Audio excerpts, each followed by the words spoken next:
Welcome to the Mindset Connection podcast, and thank you for tuning in for episode 35. We are your hosts, Jennifer Clearwaters and Cindy O'Connell, and in every episode, we are bringing you amazing people who are doing extraordinary things in the field of mental health and wellness. And again, as we start 2026, we're reminding all of our viewers and listeners to subscribe to our podcast. Many of you are listening to us, and we are guilty of it too, listening to podcasts, and we don't hit the subscribe button. So please do that for us. And also this year, we are accepting sponsors for our podcast. We are hoping to expand to be able to do this work once a week instead of twice a month. So if you know any organizations or you are interested in maybe partnering with us, please look at the show notes and give us an email or a text and we will connect with you. So today we are welcoming to our show Alison Soltis, who is a certified life coach and positive intelligence mental fitness coach. Thank you for being here with us. Thank you for having me. Yeah. Right, so a little bit about Alison. So Alison is the founder of ABC Growth and Purpose, and she helps individuals strengthen the mental fitness skills that drive wellness, emotional well-being, healthier relationships, and improved performance in every area of life. Isn't that what we all need and yes, want? it is. She specializes in building the awareness, resilience, and mindset needed to quiet inner saboteurs. You'll find out about that soon. Stay grounded under stress and lead with clarity and confidence. After years of being the do-everything mom and losing herself in the chaos, Alison discovered firsthand the transformative power of mental fitness. Today, she uses the positive intelligence framework and her ABC Growth and Purpose process to help parents bring the same skills into their homes, developing emotional grounding, calm leadership, and inner steadiness with their children so they can grow into resilient, connected human beings. So Alison has 20 years of experience as a public school educator. She was actually my son's 6th grade teacher. He loved her. I heard her name at the dinner table all the time.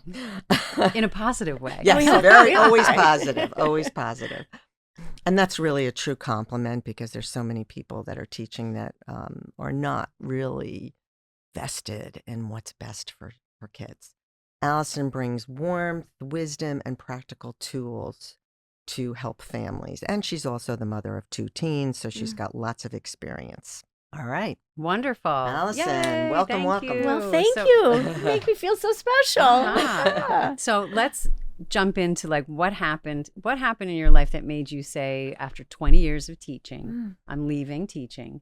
I'm going to do something totally transformational and become a life coach and this mental fitness practitioner. Like, how did you get from the school to here? I think it started more as a personal journey. I just became curious in doing things differently. Partly because I was tired. We're both getting our pens out. Yes. What? Yeah, I was was magic words. Personal journey and tired. Yeah, I was tired, and I was trying all the things, exercise, diet, nutrition, the things that we often are prescribed and are helpful.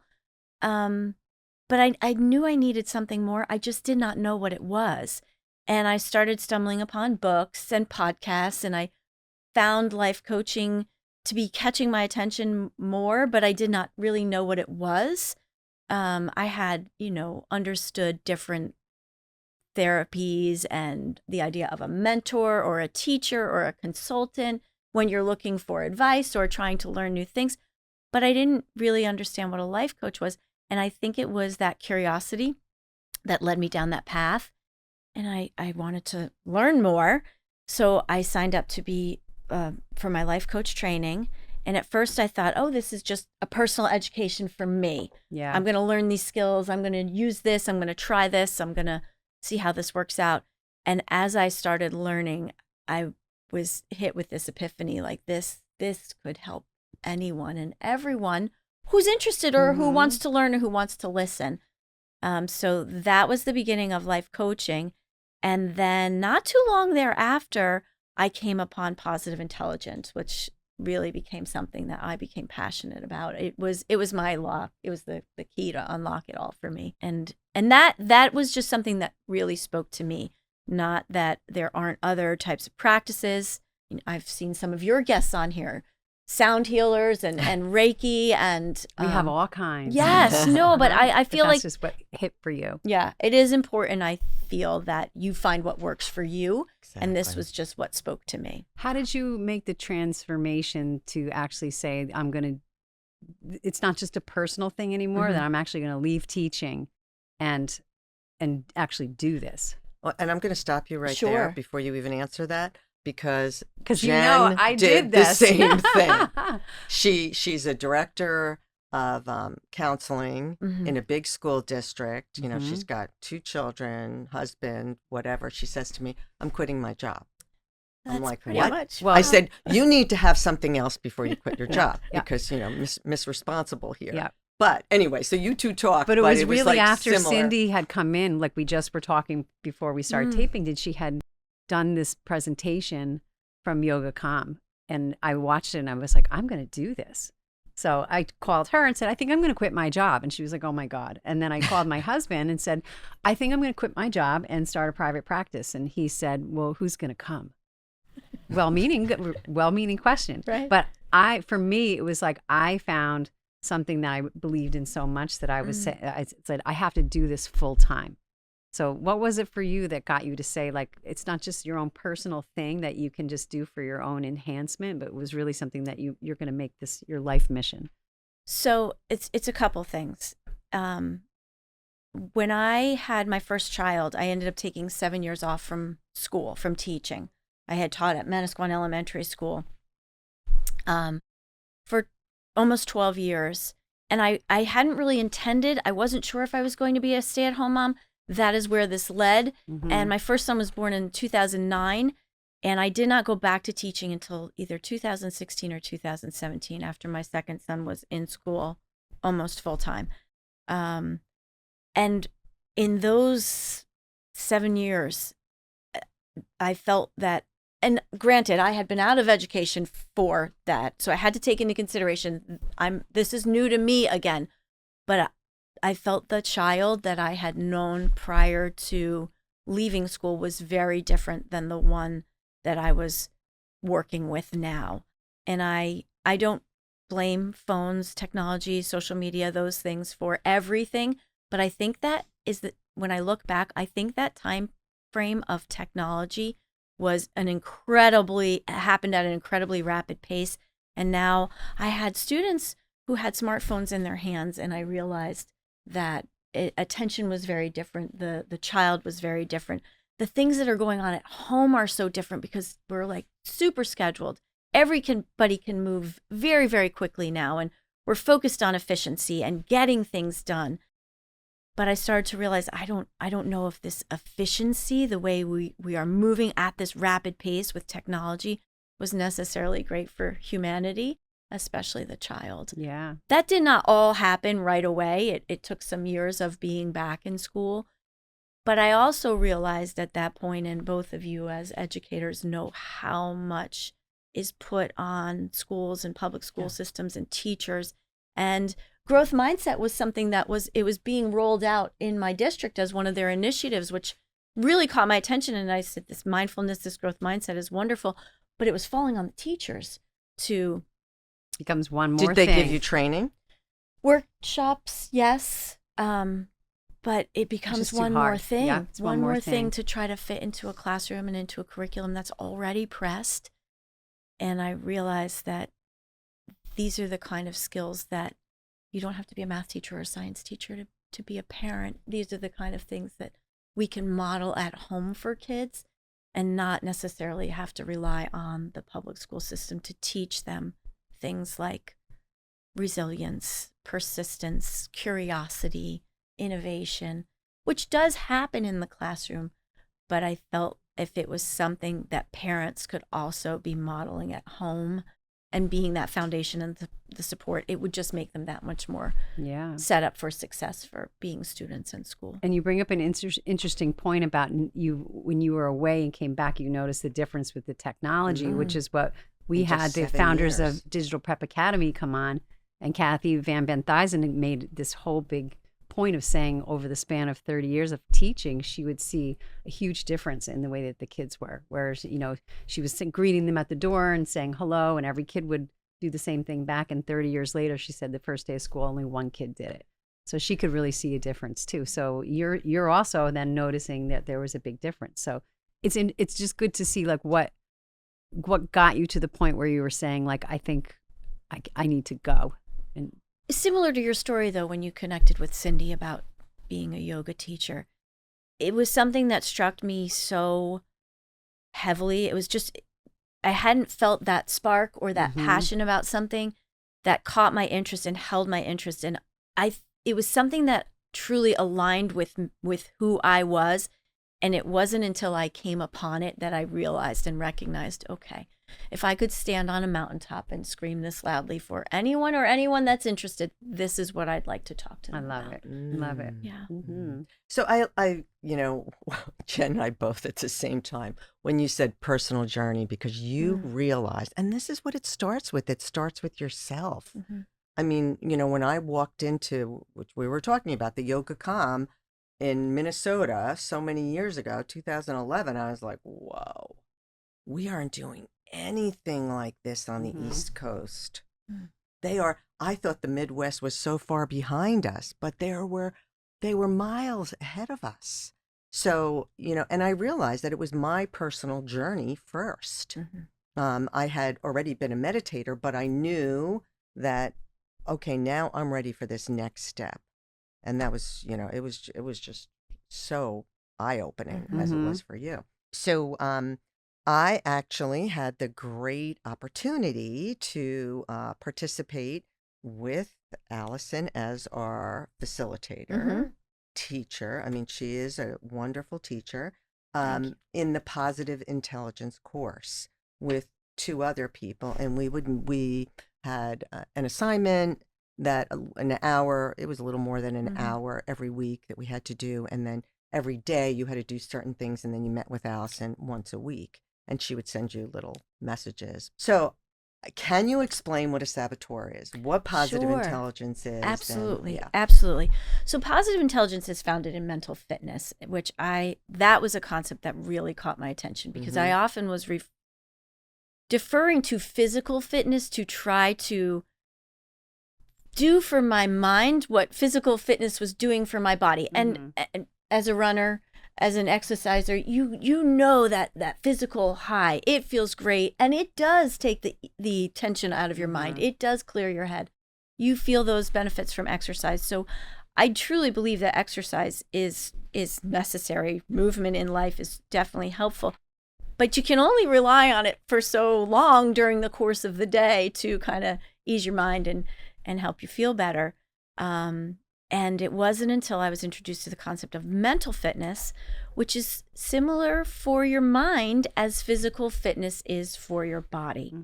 And the idea that just as we do the reps at the gym to strengthen our biceps, we can do the reps with our mind to strengthen our mental muscles and improve our mental fitness was where positive intelligence stepped in for me. That was the program that really helped me understand the idea of mental fitness and how I can work towards improving and strengthening those mental muscles. So what's a saboteur? Saboteurs are those inner critics that speak so loudly to us.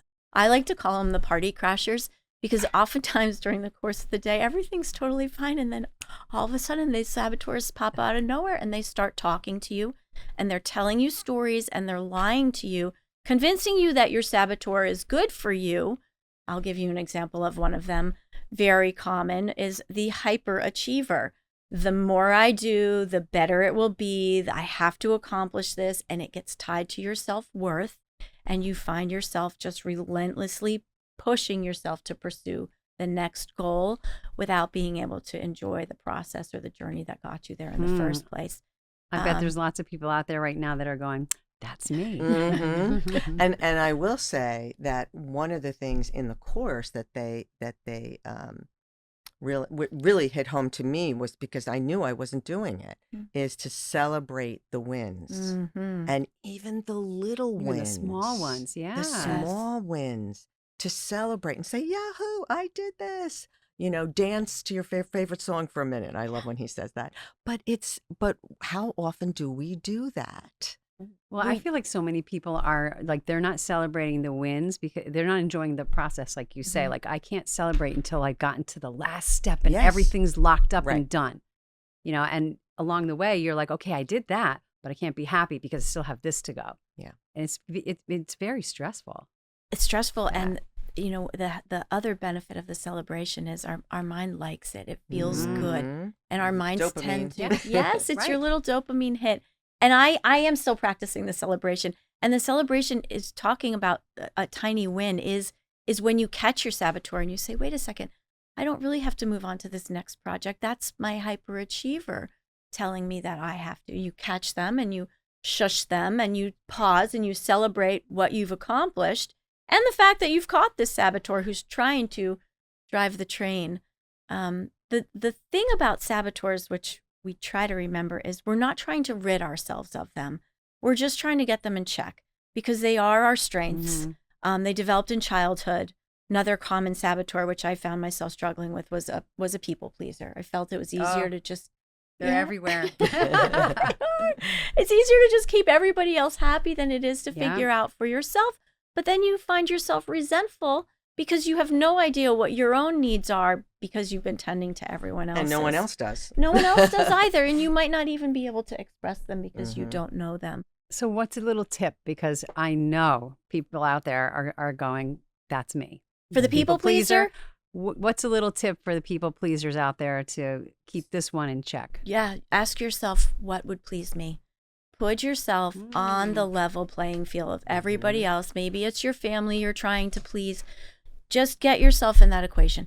What would please me right now? And that might just be thinking about the fact that I'm not even sure I can answer that question. Yes. Or somebody might say, what might please me? Well, if my boss likes me or if my parents think that I'm doing this, like it could always go back to a person too. It can. And then you have to sit with yourself and ask that question. What are my needs? What are my wants? What are my desires? So it's the awareness is the first step, and then really spending some time thinking about that as well. But yes, putting yourself in the equation.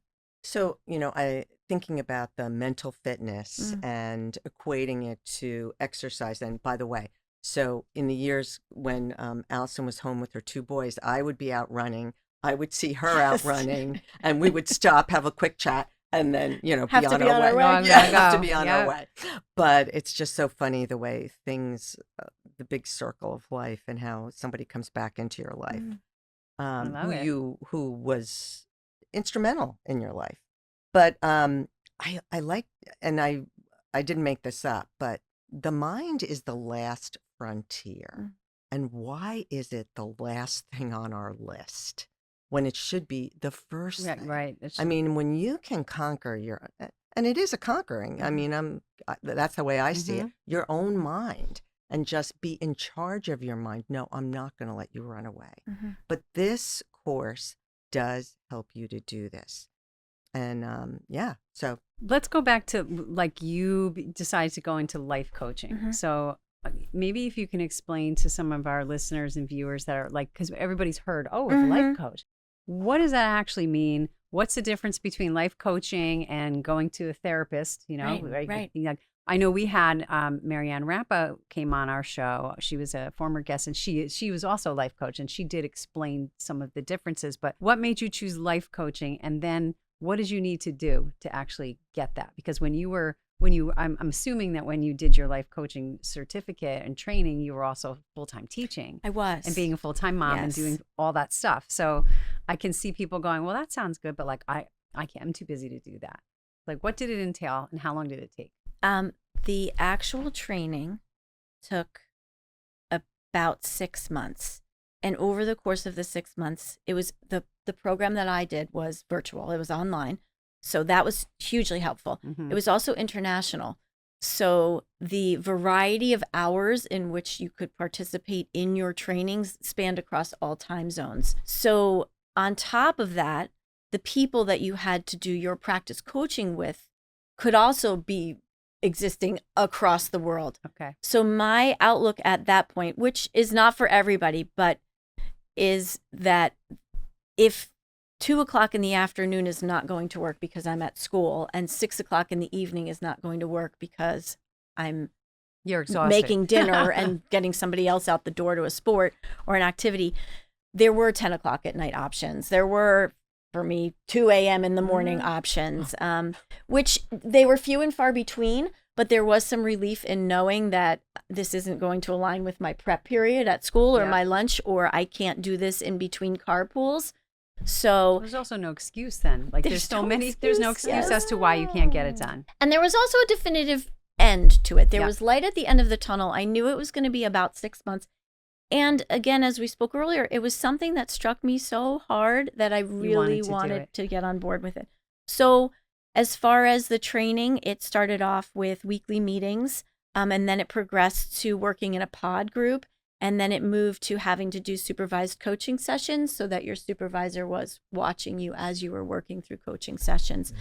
All online. All online. All online. And what is the actual role of a life coach? The role of a life coach is more of, if I explain it, it's the differences between, because people, it's not a therapist. No, we are not therapist trained. People are just confused. Right. They're not sure, like, what do you do? As a life coach, I would say, first and foremost, we are more forward thinking as opposed to dealing with what has maybe happened in the past or you're struggling with for the past or has you stuck in the past. So I would say that is where a trained therapist comes in and works with you when you're dealing with your issues from the past. Whereas a life coach is more of a goal-oriented, helping you take the steps, not showing you, not deciding for you, but helping you clear the path that you need to get yourself to be able to move forward. More of a guide. Yeah. More of a guide. Somebody to be there for you, encourage you, be in your passenger seat as you move down your new path. So let me ask you a question. Did you Sure. ever have a life coach? I have. Yes, I have. You have. Yes. But I did not have a life coach until I started my life coach training, because part of it was being on the receiving end of being coached. The trainers need trainers. Yes. And so what was the most helpful thing about that? About you being on the end of the life coach, having a life coach. supporting me. This is kind of my my vision of a life coach. It is the person that sits with you or across from you that gives you the space to unpack that suitcase that you've been carrying around for a lifetime that may still have all those outfits in it that are outdated, that don't fit, those ideas that aren't working anymore, those habits that you've built that don't serve you anymore. But you're just holding on to these things so tightly. I feel like the life coach gives you the place to unpack that, to sort through it. Get rid of the baggage. Yeah. Get rid and of what the would be your baggage. first step? So let's say, exactly your example. They need to get rid of. Is actually speaking those words out loud, actually talking Them saying to it? somebody. Yes, the person. I feel that a lot of times we spend so much time in our heads thinking about things and thinking about, oh, I need to do this and this will help me improve and I will take these steps and I will read that book and I will take that course. But we don't actually speak it out loud. And I feel like when the words actually come out of us, we hear them. It makes them real. It makes them right? real. Yes. It helps us hold ourselves accountable. And then you have this partner, this guide, this coach that's going to help you figure out how to take those next steps. And forward. how often would you actually meet with this person? Let's say like life coaching now as a life coach. How often do you somebody meet wants with your to clients? meet up with you? I think it would depend on what your goal is. But when I was on the receiving end of being coached, once a week was something that it was a great time frame for me. And I'm going to steal this from somebody who I just saw on a podcast. He talked about reading books, and I love to read, and I can read right through them. And he had a whole different outlook on it, which was, what if you tried reading one book a year and you have to start living each page instead of just taking in all of this information and not necessarily doing it? That was kind of like an aha moment for me. And when I'm bringing that up in regards to like the time frame of life coaching, if you do it once a week and you have your 6 or 7 days in between to start to practice the skills that you're working on, so that you're not just thinking about them. Insight is wonderful. It's the actions that we have to take that help us move forward. Right. Yeah, that Right. makes No, sense. absolutely. Of course, because then you have Absolutely. time to process and try to work on whatever skill you were trying to implement. Yes. Yeah, it makes sense to me. Similar to what we did with the positive intelligence program with the 1 hour module. We'd have 1 hour module that would drop each week. You'd have over the course of the weekend was the time that you'd hope you spend the hour to listen to the module and start to think about it. And then over the course of the following week, each day, you've got a daily focus, which gives you 1 to 2 minutes, 2 to 3 minutes maybe, of a tip for the day, the things that you're going to focus on. And we all know that that can go in one ear and out the other before breakfast even starts. So then over the course of the day, you get 2 daily recharges, which were your reminders of what it is that you could be working on that day to help strengthen your mental fitness. And love I that. think that, like one of the things that they would recommend is that you do the first PQ as soon as you get up. Mhm. Like, don't look at your phone, but of course you're on your phone to do it. Well, you're not on but social media you're to not on do social it. media. So, or don't look at your email. Uh-huh. Do this First. first. And I think that is a really good recommendation too. I mean, myself, I'm really disciplined. Jen is really Yes. disciplined. I know you're really disciplined. So, are we the oddballs? And, Yeah. other people that are not disciplined, how are they doing these kinds of programs? So it's funny that you Not say well. Yeah, not well. And I think that's part of why positive intelligence spoke to me as a mental fitness program, because it breaks it down into such tiny steps, does. tiny Yeah, little we're talking building about blocks, tiny does. habits. tiny Mhm. habits. Mm-hmm. So this is a good time to then say if somebody's listening and they're like, "Ooh, she sounds like she might be for me," or "I'm just curious about what is this program that she's doing." How can people find you? Oh, I have a website. On my website, I'm new to social media, so it does, as you were saying earlier, it does make it a little easier for me to not go to my phone right away. I am new to social media, but I'm on Instagram, I'm on Facebook, and I do have a website. My website is abcgrowthandpurpose.com. We'll put all this in the show notes. All this in the show notes. And then Yeah. Instagram and Facebook, Mhm. is it the same thing? Instagram is ABC Growth Purpose, and Facebook is my name, Alison Soltis. Okay. Okay. Thank you. So, welcome. as a teacher for Mhm. 20 years, mother of 2 boys, what do you see as the greatest need for children in schools right now? And what would you advise parents? Advice to parents. We'll start there. Okay. Because it was the advice that I needed for myself when my kids were born. Your children don't need you to be perfect. No, we're never striving to be the perfect parent. What I see as most beneficial is a parent that can show up to be a steady leader, the calm presence, and being present for your children. And that's really hard to do right now. And I don't fault anybody for this. Everybody's in the same boat right here. It's not a parent's fault. But I think our children can best benefit when we can be that steady presence for them, because then we can be present for them, and we're also modeling what they can work towards as they grow to be young adults. Mhm. Love it. Yeah, That's really great. good. That's great. So, what do you think is the greatest need for children right now? Their family structure, whatever that family may look like.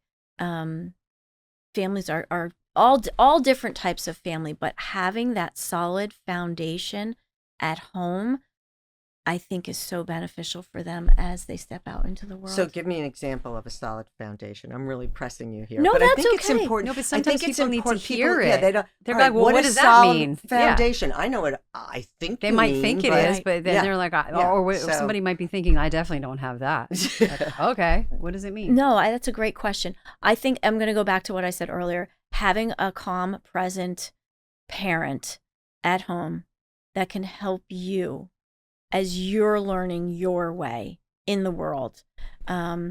As parents, we have our children and we want them to be happy and we want them to be successful.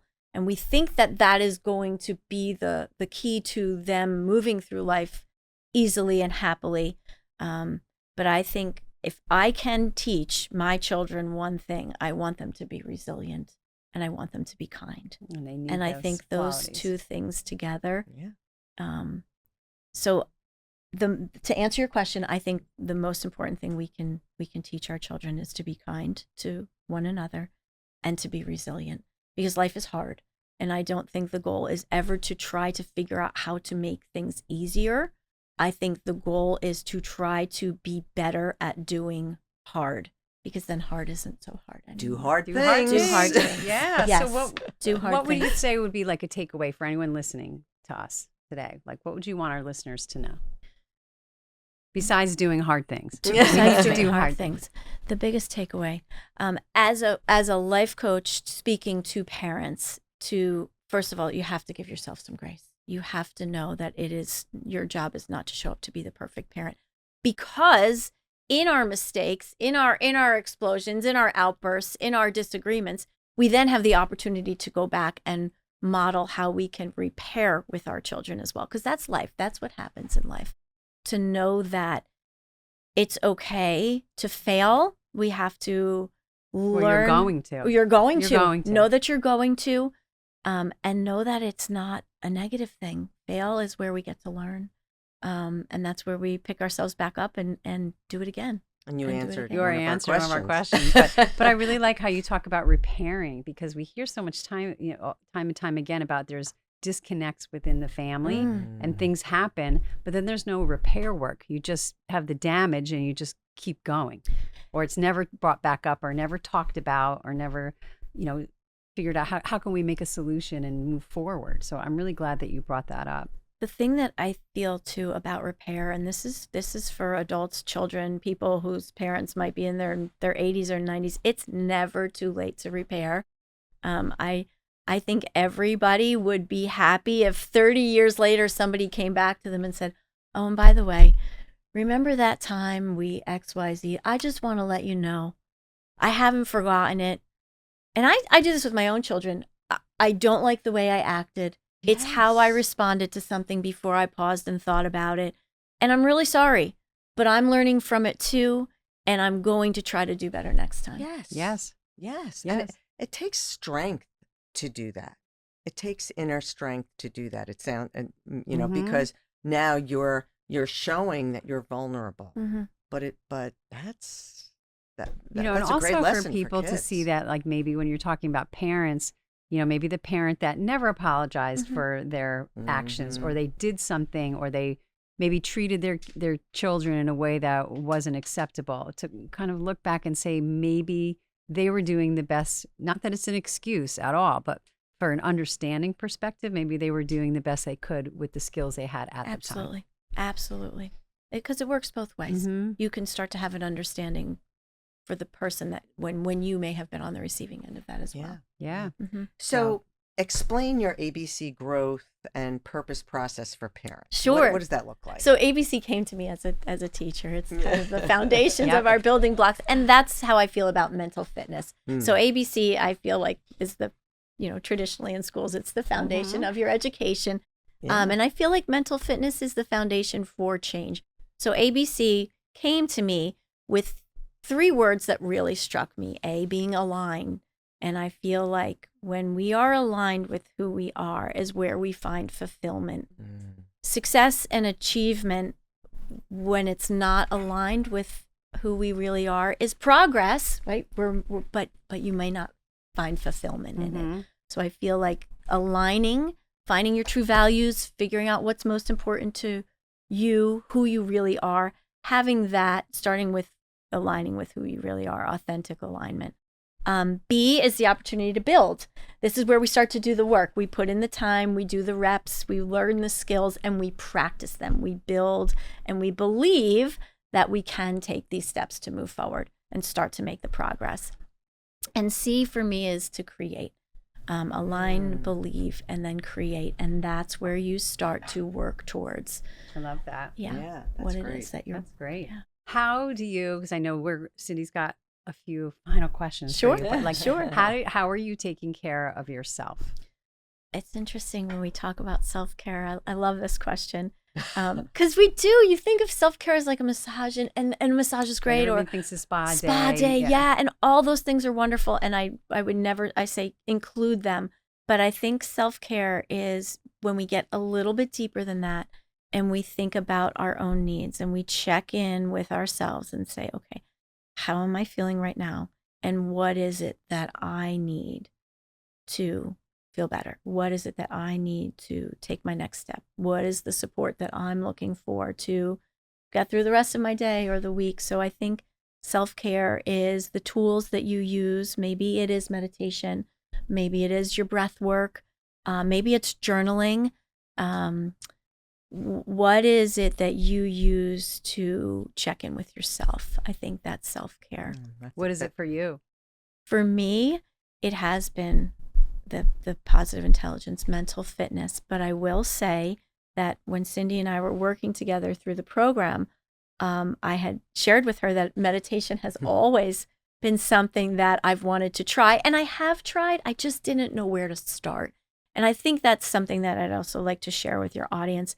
When you don't know where to start, that's when you ask. You just find those connections. You ask for help. And I put it out there, and Cindy said to me, I'm going to teach you how to meditate.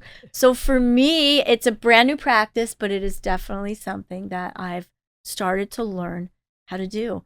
And I think go with a beginner's mind. I was just going to say, when you can allow yourself to have the beginner's mindset, there's such relief in that. You don't have to know anything. You're just here to show up and learn. Yeah. You don't have to feel like an imposter, that you don't know what you're doing. And that's really one of the keys about meditation, because every time you meditate, it's never going to be the same thing. It'll never be the same. So you can have beginner's mind after 36 years, like myself. So, that's as long as you keep thinking in that direction, instead of thinking, I'm striving to get somewhere, you think, no, I'm just anchoring to be where I am. Mm-hmm. Can you, Cindy, tell everybody what you're doing with your Monday meditation in case someone's going, well, maybe she could teach me how to meditate? Sure. So if you go to my website, mindfulnessconnection.com, there is, I think it's under learning, and there's a link to free meditation. It's on Zoom. It's 15 minutes from 9 a.m. to 9:15. You don't have to put your camera on. And I do something different every Monday. So I try to really mix it up. There's some breath work. There's some silence. There's some movement. I talk a little or a lot. It's been wonderful. It's good. And you also have a lot of guided meditations that are already recorded. And I have free guided meditations on my website as well. So please go there. 3 minutes, 12 minutes, body scans, just anchoring. A lot of different things. If you can't tell, Cindy has a very good meditation voice. Yes. All right. All right. So, Jen was asking about self-care. So do you exercise every day? I do. Okay. I do. Yeah. Exercise she didn't even include that. No. Exercise has been part of... It's a staple. It's just a staple. So you don't even think of it as self-care. No, but I will say this, or I should say, I needed something else. I could no longer rely on just the physical fitness in attempts to calm my mind. So, and here's the thing, and this happens to people that are athletic, or if you're just a weekend, whatever it is that you do, you may get hurt, and then what are you going to have next? What do you have next? So, it is important to work with the mind as well as the body. Yeah. And so it is a physical and something else. For sure. Yes. And I also learned too that oftentimes we think that mental toughness is mental fitness, because I thought being mentally tough and pushing myself to exercise and run and that they were one and the same. But I realized the mind does not respond the same way as the body. Needs different treatment than the physical. Yep. Yeah. Yeah. Absolutely. Yeah. Great observation. So what are your 3 most important strengths? My 3 most important strengths. Don't overthink. That's okay. And this is a new one for me. The curiosity has become. I love curiosity. You've said it so many times throughout our conversation. I've really learned to appreciate curiosity. And it came to me when I first went back to teaching, because I had been out of teaching for so long and I was going back in a new role. And when I was hired, I remember one of my supervisors said to this group that we were in this induction process, we didn't hire you for what you know. We hire you for who you are. And that was a huge relief, because I like that. That's really good. It was amazing. Yes, I loved it and too. Who you can become. Who you become. Who said that? The superintendent, yes, his name was Mr. Vincent Smith said that to us in our induction program when I was in Point Pleasant Borough. Point Pleasant. I had just been hired. Oh, Smith. yes. Yeah. Mhm. Good man. So when he said that, I said, okay, thank goodness, because this what I was going to be doing is in my teacher role there was all new to me. So I felt that I had been given permission to show up to the people that I was going to be working with and saying, I want to learn. I love it. So curiosity, 2 more. Curiosity, discipline. I am disciplined, and I have found through this work that there is a difference between being able to motivate yourself and relying on motivation, which can be fleeting at times, to being disciplined, where things do become just second nature, like brushing your teeth or like you said earlier. Even when you don't want to. Even when you don't even want when to. no one's looking and no one's cheering for you, you're still doing it. Mm-hmm. And third? Kindness. It's important. It's so important to me. And it's when you can extend that to someone else and then they can extend it. It's the ripple effect. Yes. And I would love to see that just travel out there. Yeah. The world needs more kindness. That's for sure. Exactly. So is there something in your life that you'd like to change? These are from the book. That's okay. Something in my life that I'd like to change. Just a yes or no. No, not necessarily, except that I am no longer afraid of change. I see change as an opportunity for growth, where I used to find myself trying to hold on to things so tightly because they were fine the way they were, and I was afraid if they left.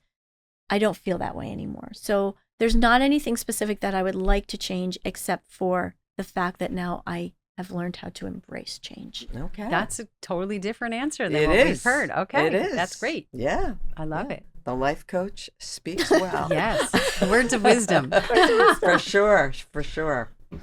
All right. So there's nothing that you want to change, and so even with your embracing change, what's something that you could do to move forward towards that? I have found connection and community. Trying to do things alone are so much more challenging than when you reach out for help, when you ask others to teach you something new, and when you have the opportunity to have a connection with somebody in person. For me, that has been a game changer. I think I shared with you, I was at one of your women in wellness meetings, and the power of what happened in person when you connected that community of people, the way things happened, the things just rolled out in motion and things got done. That was really powerful to me. So you picked it was a good good meeting. It was a good meeting. a great group Yes. and a powerful meeting. But I Women who are getting things done. Yes. That's for sure. Which in fact that day we established the Wellness Day at Brielle Elementary Which School, we're doing March again, 21st. March 21st. Yep. So if you are listening to this, you can sign up on I believe it's on Common Ground website or Steffi's Place. Or Steffi's Place. It's an all day event with amazing workshops, and you are going to be there. I'm very excited. Yeah. But the way you guys pulled that together was just, it was, 15 or so women sitting there in person, just innovating and activating these incredible ideas, and it happened. Mm-hmm. And that was really powerful to watch. Yeah, there is something important about being in person. So, and just going back to your sessions, are your sessions in person? If somebody was local and they wanted to work in person, we could do that. Otherwise, they're online. Yeah. Well, the benefit of being a life coach is that you can expand really to anybody, anywhere. So that's good to know too. Yes. Okay. Well, right. Thank you. Yeah. Our Thank time you. has come Great. to an end already. I feel like we could talk to you for another hour.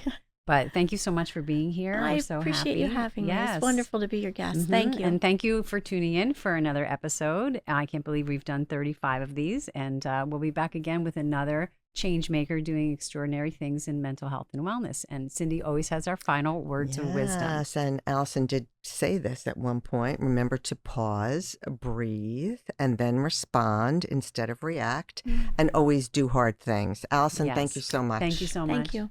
Thank you.